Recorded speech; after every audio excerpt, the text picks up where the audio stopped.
I love you I miss you തമ്മിലുള്ള difference എന്താണെന്ന് അറിയോ?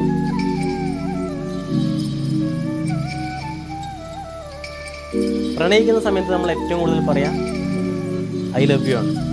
എപ്പോഴും പറയും, വിളിച്ചു കഴിഞ്ഞാലും പറയും, അവിടെ പോയി കഴിഞ്ഞാലും പറയും I love you, I love you, I love you. കല്യാണം കഴിഞ്ഞിട്ട് ഞാൻ ഒരു ദിവസം വൈഫ് ബാംഗ്ലൂരേക്ക് പോകാൻ വേണ്ടിയിട്ട് അവളെ ബസ് കയറ്റാൻ വേണ്ടിയിട്ട് പോയി. ആ ബസ് കയറ്റി ഞാൻ തിരിഞ്ഞ് നടക്കുമ്പോഴത്തേക്ക് അവളുടെ ഒരു മെസ്സേജ്, ഇഷ്ടപ്പെട്ട ഒരാള് എപ്പോഴും കൂടെ ഉണ്ടാവുമ്പോൾ പറയുന്നത് ഐ ലവ് യു. അയാൾ പെട്ടെന്ന് ഇങ്ങനെ തെറ്റുമ്പോൾ, അയാൾ കുറച്ച് നാളത്തേക്ക് കുറച്ച് സമയത്തേക്ക് ഇല്ലാതാവുമ്പോൾ, ആ ഒരു ഇമോഷണൽ ബോണ്ടിങ് ഇമോഷണലി നമുക്ക് അവൈലബിൾ ആവാതിരിക്കുമ്പോൾ, കിട്ടാതിരിക്കുമ്പോൾ, അവരുടെ ഫിസിക്കൽ പ്രസൻസ് കിട്ടാതിരിക്കുമ്പോൾ, മെന്റൽ പ്രസൻസ് കിട്ടാതിരിക്കുമ്പോൾ നമ്മൾ പറയുന്ന ടൈമാണ്